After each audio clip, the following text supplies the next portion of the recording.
नमस्कार दोस्तों। आज मैं आप लोगों के लिए आशा शर्मा जी की एक रचना किराए का मकान लेकर आई हूँ। कहानी अगर पसंद आती है तो इसे लाइक और शेयर कीजिएगा, और अगर हमारे चैनल पर नए हैं तो प्लीज़ इसे सब्सक्राइब जरूर कीजिएगा। चलिए कहानी शुरू करते हैं। किराए का मकान। किराए के मकान सा लगने लगा है मुझे हमारा रिश्ता। कितने मान से सहेजा था मैंने उसे, कोना कोना सजाया था मन भर के। इतना ख्याल रखा था उसकी सार संभाल का, मानो अपने हाथों से बनाया घर हो। मैं तो घर और मकान के बीच का फ़र्क ही भूल गई थी। पर अब अचानक मकान खाली करने का मन क्यों होने लगा? क्यों मैं उसके व्यवहार से आहत हूँ? जो कुछ हो रहा है इसमें उसका तो कोई दोष नहीं। उसने मुझे मकान खाली करने के लिए कभी नहीं कहा, लेकिन वादा भी तो नहीं किया था मुझसे कि ये मकान मेरे नाम कर देगा। मेरा दिल भारी उथल पुथल में डूबा हुआ था। कभी रोना आ रहा था तो कभी गुस्सा। मन उदासी के गर्त में जा गिरा। ध्यान भटकाने की कोई भी तरकीब काम नहीं आ रही थी। घड़ी घड़ी ध्यान फ़ोन की तरफ जा रहा था, लेकिन ये फ़ोन है कि बजने का नाम ही नहीं ले रहा। न उसका कोई कॉल, न कोई उसका मैसेज। कितनी बार ही मैसेंजर को टटोला, हर बार उसका स्टेटस बस कुछ ही मिनट पहले का लास्ट सीन दिखा रहा था। एक दो बार तो वो ऑनलाइन भी दिखा। मैं बेबस थी, चाहकर भी अपनी तरफ से फ़ोन करने की पहल नहीं कर पा रही थी। यही अलिखित समझौता था हमारे बीच कि यह रिश्ता हमारे अन्य व्यक्तिगत रिश्तों के आड़े नहीं आएगा। हालांकि मन ऐसे किसी भी तरह के तर्क को नकारता हुआ बार बार मोबाइल की तरफ लपक भी रहा था, लेकिन कमबख्त दिमाग का क्या करूं, जो हर बार कॉल या मैसेज करने को आतुर मेरे हाथों को रोक लेता। व्यस्त तो नहीं है, होता तो ऑनलाइन कैसे आता। सारी दुनिया के लिए समय है उसके पास, बस मेरे लिए ही फुर्सत नहीं। कभी कभी तो लगता है जैसे मैं उसके लिए फुर्सत का टाइम पास हूँ। जब कोई काम नहीं तो लगा लिया मुझे फ़ोन, मतलबी कहीं का। सोचते हुए मैंने उसे कोसा। माना कि व्यस्तता के चलते लंबी बात नहीं कर सकता, लेकिन मैसेज तो कर सकता है ना। जानता तो है कि संपर्क न होने पर मैं कितना परेशान हो जाती हूँ। मेरी परवाह हो तब ना। मेरा उसे कोसना जारी था, पर हैरानी की बात तो यह है कि मैं उसे कोस ही क्यों रही हूँ। नाराज़गी या मन मुटाव जैसा कुछ भी नहीं है, किंतु फिर भी पूरा एक हफ्ता हो गया है हमारी आपस में बातचीत हुए। इसे अबोला तो नहीं कहा जा सकता, क्योंकि मैं हर रोज़ बिना नागा उसे गुड मॉर्निंग का मैसेज करती हूँ, परंतु मेरे मैसेज के जवाब में हाथ जोड़े इमोजी वाला रिप्लाई देना परवाह कम, मजबूरी में की गई औपचारिकता अधिक लग रही थी। ऐसा नहीं है कि हमारे दरमियान यह स्थिति पहली बार आई है। महीने दो महीने में ऐसा हो ही जाता है।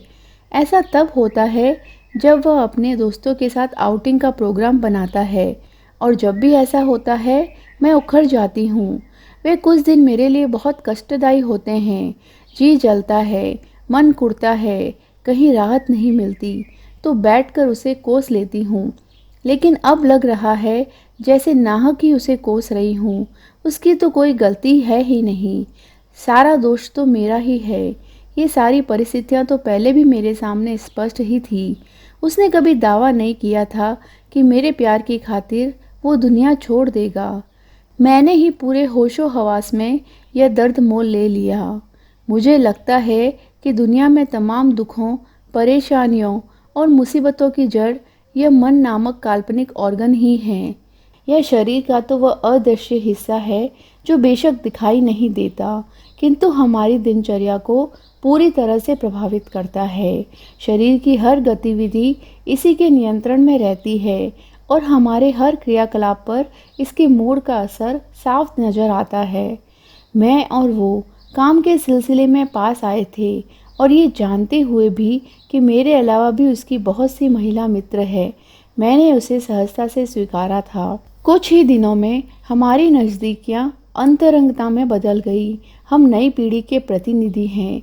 हमारी इसी जमात में साथ पढ़ने या नौकरी करने वाले अकेले जोड़ों में इस तरह की नज़दीकियाँ बहुत ही सामान्य सी बात है। दो एक जैसी विचारधारा के लोग साथ रहना स्वीकार कर लेते हैं और एक दूसरे की तमाम अच्छाइयों और बुराइयों के साथ इस साथ को निभाते भी हैं। हमारा यह रिश्ता पूरी तरह से ज़रूरत और उपलब्धता पर निर्भर था। प्यार जैसा कोई तत्व शायद इसमें नहीं था। यूँ प्यार के अस्तित्व से इनकार नहीं है मुझे और ना ही मैं इसके होने को बुरा मानती हूँ, परंतु प्यार जब दो तरफा ना हो, इसके होने का कोई मतलब ही नहीं रहता। कुल मिलाकर त्याग वाला प्यार हमारी पीढ़ी के कॉन्सेप्ट में नहीं था। रिश्तों के मामले में हम पूरे लेन देन में विश्वास करते हैं, जितना लो उतना दो। लेकिन मुझे कभी उससे ऐसा फिल्मों और कहानियों वाला प्यार हो जाएगा, ये मैंने नहीं सोचा था। उसकी तरफ से वफा की उम्मीद मैं कैसे कर सकती थी, क्योंकि मेरे जैसी तो बहुत सी मित्र थी उसकी, और जहाँ तक मुझे समझ में आया है, भौगोलिक दूरी के अलावा उसे अपने इन मित्रों से कोई विशेष शिकायत भी नहीं थी। जब तक हम एक साथ एक ही ऑफिस में थे, हमारा रिश्ता बहुत स्मूथली चल रहा था। हालांकि इस तरह की सिचुएशन पहले भी बनती रही है। जब वह छुट्टी लेकर अपने दोस्तों से मिलने जुलने जाता था, तब मुझे बुरा नहीं लगता था और मैं इसे एक शॉर्ट ब्रेक की तरह लेती थी। इस बार भी ऐसा ही कुछ हुआ था। वीकेंड पर वह अपने दोस्तों से मिलने चला गया, तो मैं भी मम्मी पापा के पास आ गई। उसी दौरान करवा चौथ का व्रत आया। माँ सुबह से ही सजी धजी घूम रही थी।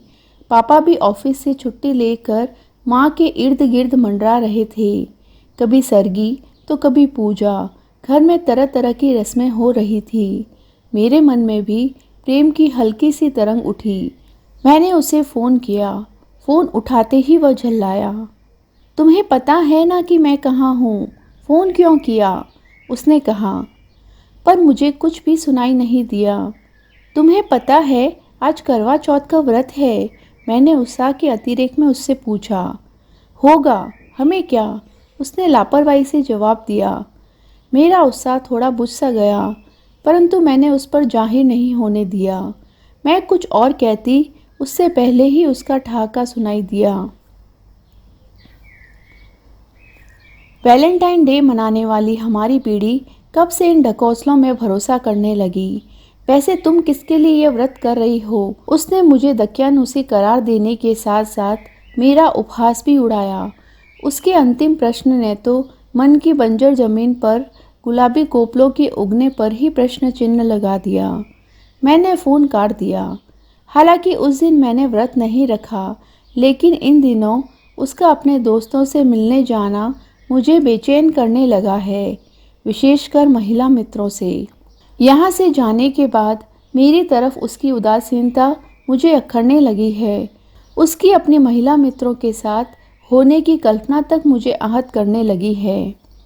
मुझे याद है अपनी वो बेहद बचकानी हरकत, जब वह अपनी एक मित्र के साथ वीकेंड बिताने किसी रिजॉर्ट पर गया था। कैसे मैं बार बार फ़ोन करके उन दोनों को डिस्टर्ब करने की कोशिश कर रही थी, ताकि वे एक दूसरे के नज़दीक न आ सके। मेरी इस हरकत पर वह मुझसे कई दिनों रूठा भी रहा था, पर मुझे अपने किए पर ना तो कोई दुख था और ना ही कोई पछतावा, बल्कि उसके ये कहने पर कि तुमने मेरे पूरे वीकेंड का सत्यानाश कर दिया, मैं तो अंदर तक खिल गई थी। अब मुझे इस सच्चाई को स्वीकार करने में कोई शर्म नहीं कि उसकी किसी और महिला के साथ होना मुझे इतना अधिक बुरा लगने लगा है कि अब मेरी बुरा लगने की सहन शक्ति भी समाप्त हो चली है। निर्दोष होते हुए भी उसकी वे अनदेखी मित्र मेरे लिए खलनायिका बनने लगी हैं। यानी मुझे उससे दूरी का गम कम और उसकी अपनी महिला मित्रों से नज़दीकी का गम अधिक सताता है। ऐसी जलन, ऐसी कुड़न, ऐसी ईर्ष्या, यह तो प्रेम में ही हुआ करती है, तो क्या मुझे उससे प्यार होने लगा है? इसकी शुरुआत करीब 6 महीने पहले होने लगी थी, जब उसका ट्रांसफ़र हमारी कंपनी की दूसरी ब्रांच में हो गया। अब हम अलग अलग शहरों में रहने लगे, किंतु हवाई जहाज और हाई स्पीड इंटरनेट के ज़माने में न तो मानसिक दूरियां मायने रखती है और ना ही शारीरिक।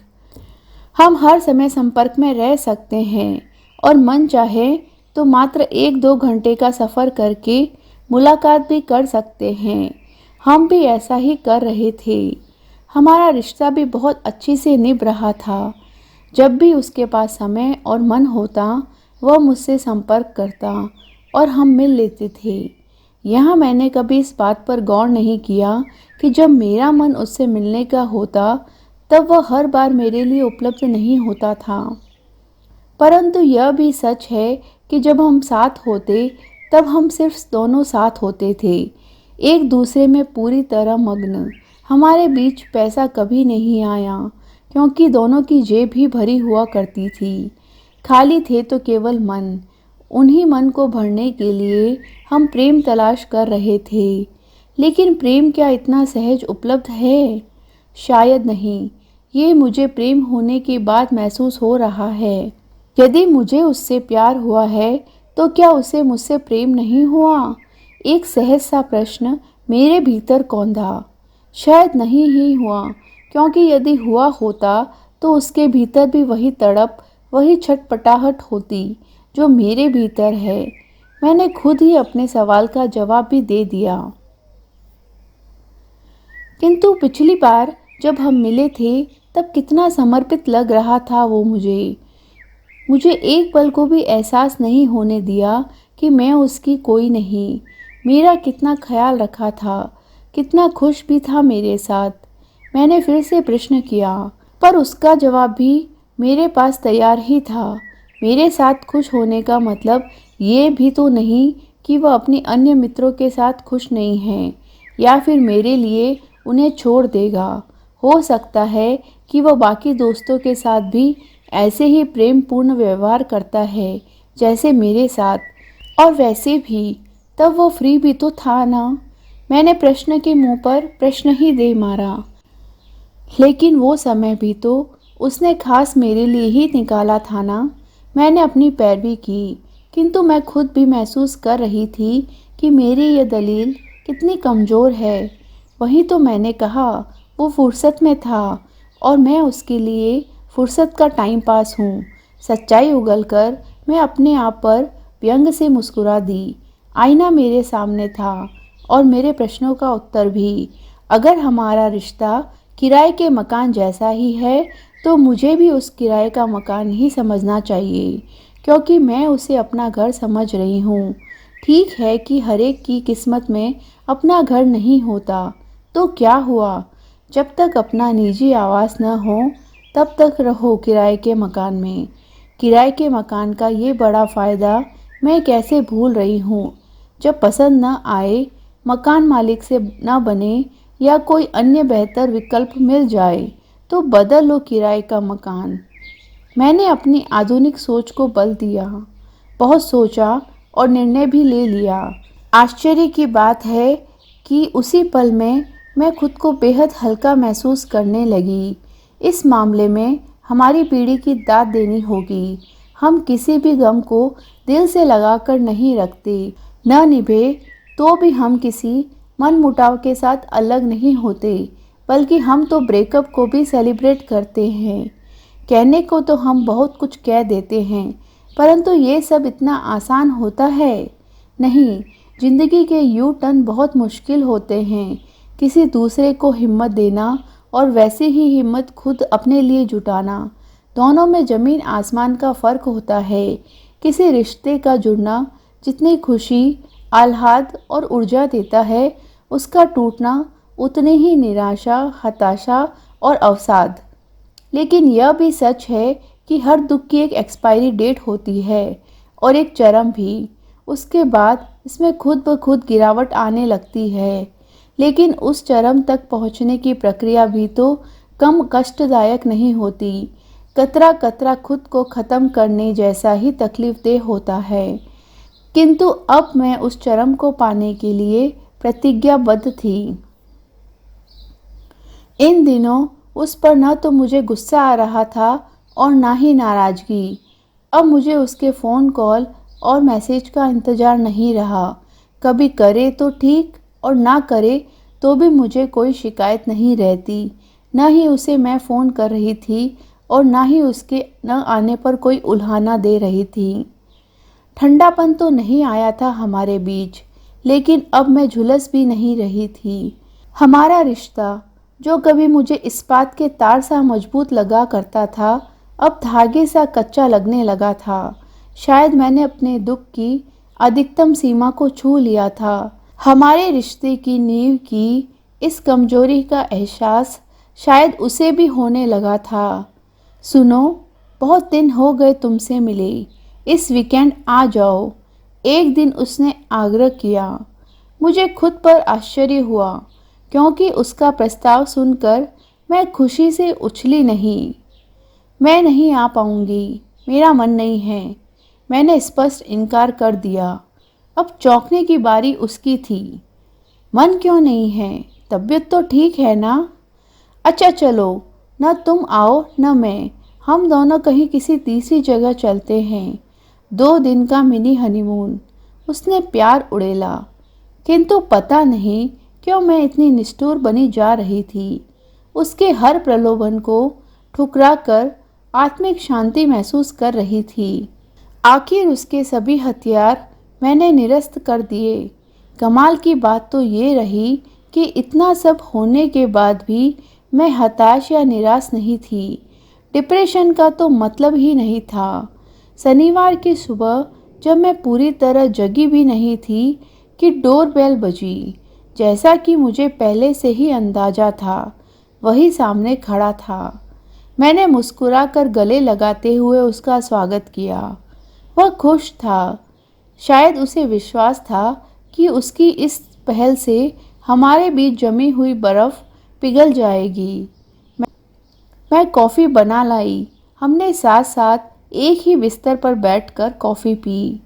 कॉफ़ी पीने के बाद वह काफ़ी रिलैक्स लग रहा था और मैं शांत। ये दिसंबर के आखिरी दिन थे। सर्दियाँ अपने चरम पर थी। मैं तो रात में रजाई में दुबकी हुई थी, इसीलिए पूरा शरीर ही गर्म था। मेरे पाँवों से सटे उसके पाँव भी अब गर्म हो चले थे। कॉफ़ी का खाली मग बेड के किनारे रखी साइड टेबल पर रखने के बाद वह पाँव पसार कर अधलेटा हो गया। उसने अपने हाथ मेरी कमर में डाल दिए। मैंने चुपचाप उसे परे सरका। उसे मेरी इस हरकत पर थोड़ा आश्चर्य हुआ। क्या हुआ? नाराज हो मुझसे? अब आ गया हूँ ना तुम्हारे पास। 2 दिन पूरी तरह तुम्हारा। उसने अपनी खिन्नता छिपाते हुए फिर से मुझे अपनी तरफ खींचा। नहीं, मैं किसी से नाराज नहीं हूँ, परंतु प्लीज़, ये मैं नहीं कर पाऊँगी, मैंने स्पष्ट किया। क्यों? ऐसा क्या हो गया? मेरे दोस्तों से परेशान हो? यार, ये सब तो तुम्हें पहले से पता था ना। मैंने तुमसे कुछ भी नहीं छिपाया। फिर? अब उसकी खिन्नता शब्दों का जामा पहन चुकी थी। मैंने तुम्हें कोई दोष नहीं दिया, लेकिन मैं ये अधूरापन बर्दाश्त नहीं कर पा रही हूँ। मैंने उसका हाथ अपने हाथ में लेते हुए कहा। लेकिन मैं अपने दोस्तों को छोड़ तो नहीं सकता ना, वो भी बिना किसी ठोस वजह के। उसने कसकर मेरा हाथ पकड़ लिया। मैंने कब कहा उन्हें छोड़ने को? छोड़ना चाहिए भी नहीं, दोस्त हैं वो तुम्हारे, मैंने संजीदगी से कहा। तो फिर तुम्हारा ये निर्णय? उसकी आंखों में प्रश्न झिलमिलाए। पहले मुझे लगा था कि मैं एक आधुनिक लड़की हूँ और प्रेम प्यार जैसे शब्द हमारी पीढ़ी के लिए नहीं बने हैं। मैं निश्चित थी कि तुम्हें किसी के साथ शेयर करने में मुझे कोई दिक्कत नहीं होगी। किंतु अब मुझे यह एहसास हो गया है कि स्त्री चाहे कितनी भी आधुनिक क्यों न हो, प्रेम के मामले में वो हमेशा दकियानूसी ही रहेगी। मुझे यह रिश्ता छोड़ना मंजूर है, लेकिन बांटना नहीं। मैं जिसे भी दूं, अपना पूरा प्यार देना चाहूँगी और लेना भी। एक दोस्त होने के नाते तुम्हें भी मेरी यही सलाह है। तुमसे दोस्ती से आज भी इनकार नहीं, पर तुमसे प्यार नहीं कर पाऊँगी। और प्यार नहीं तो ये सब भी नहीं। कहते हुए मैंने उसे सहज गले लगा लिया। मेरे हाथों पर उसकी पकड़ कमज़ोर पड़ने लगी थी। मैं नहीं जानती कि उसके दिल पर क्या बीत रही थी, परंतु मैं स्वयं को बहुत हल्का महसूस कर रही थी और अपराध बोझ से मुक्त भी। मैंने किराए के मकान को खाली करने का फैसला कर लिया था। तो कैसी लगी आपको आज की युवा पीढ़ी की मानसिकता को देखते हुए लिखी गई बहुत सुंदर सी रचना किराए का मकान। अगर कहानी पसंद आती है तो इसे लाइक और शेयर कीजिएगा और मिलती हूँ किसी नई रचना के साथ। तब तक अपना ख्याल रखिए।